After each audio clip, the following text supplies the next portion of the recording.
Good morning! So ngayon naman po, i-discuss ko po sa inyo kung ano po yung mga fundamentals, ano po yung mga early steps, ano po yung mga step-by-step na gagawin po natin after natin mag-join sa AIM Global. Alam niyo po, marami pong nag-aakala ngayon na after nila mag-join sa AIM Global, in a stop, kikita na agad sila ng malaking pera.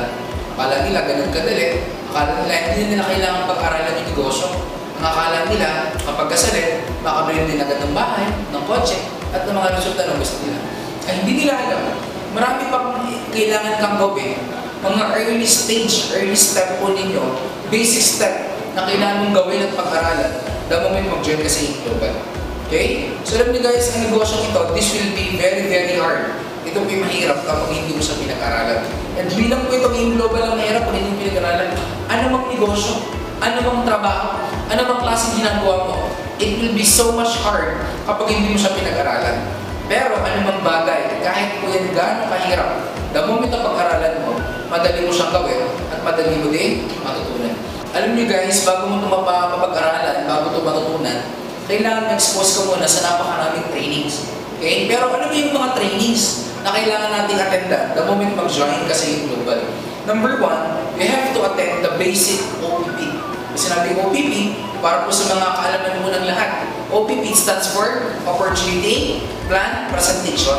Ito po yung pinaka-basic na orientation po natin, na training po natin para malaman po natin ano ba ang produkto at ano ba ang negosyo.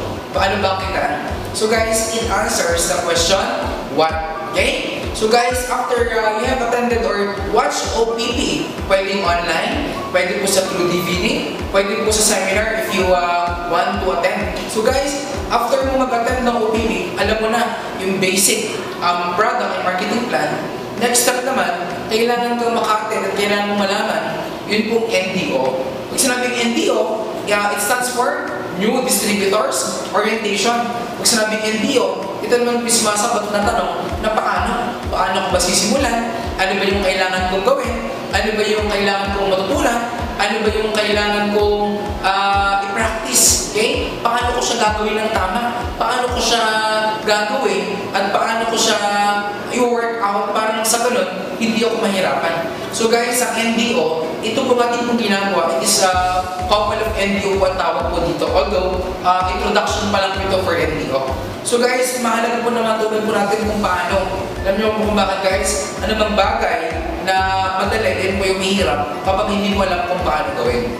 So guys, that's our second module or second training. Pangatlo guys, kailangan po maka-attend ka or makapanood ka ng ASAP training. When you say ASAP training, it is Alliance Success Achievement Program. Ito naman po yung training na sumasagot why training is important. Bakit ba kailangan kang mag-attend ng training? Ano ba yung kahalagahan ng training? At the same time, okay, why network marketing? Bakit maganda ang network marketing over traditional business, over employment?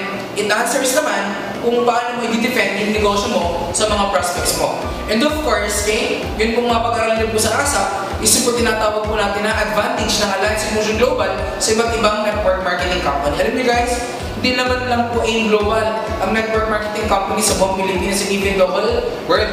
So guys, para malaman po natin ano ba ang edges, ano ba yung mga advantage natin, gaano ba kamanda ang AIM Global. So guys, by attending ASAP training, malaman po natin kung gaano po ang ganda ang AIM Global, kung gaano ka-effective yung products, kung gaano ka-profitable yung marketing plan, kung gaano ka-credible yung mga may-ari, at kung gaano ka dapat maging proud sa company mo na AIM Global. Bukod po sa mga basic training na OPP, NDO, at saka ASAP training, meron po tayong mga supplementary trainings na kailangan mo din ng mga attendan. Okay? Tinatawag po natin na leadership training, intensive product demonstration, and technical training. So those are supplementary trainings na makakatulong din sa'yo at nang sa ganun kung para mapalaki mo pa yung network mo. Of course, makapag-build ka ng malaking organization. Tulad na lang po ng leadership training. Sa leadership training, tuturuan po kayo how to become a true leader.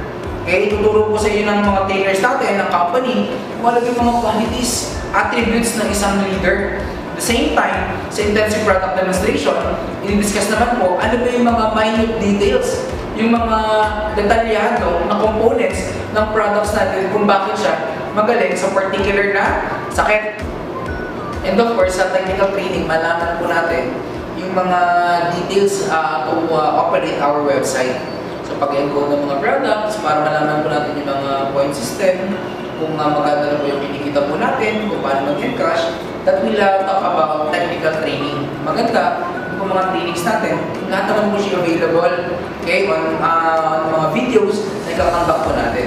Okay? So guys, ulitin ko po, for the whole summarization ng mga trainings na kailangan mong attend, number 1, you have to attend OBP, you have or watch or attend the NDO as of training, supplementary trainings which are leadership training, intensive product demonstration, and of course, last but not the least, which is technical training. And guys, I've been here for about 3 years, okay? And for the last 3 years, naging madali na po sa akin yung business kasi lagi po akong umattend ng mga ganyan trainings.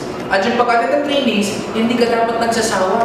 Kailangan mo ulit-ulit. You know why? Kasi mastery, okay? To gain mastery, kailangan repetition po yung process. Kung tagawin mo itong in-global na sa puso, wala kang hindi magagawa, okay? And of course, the moment na magtunan mo ito guys, believe me, okay? A lot of wealth, a lot of blessing will come on your way in Alliance in Motion Global Business. Okay, so guys, that's all, and God bless you.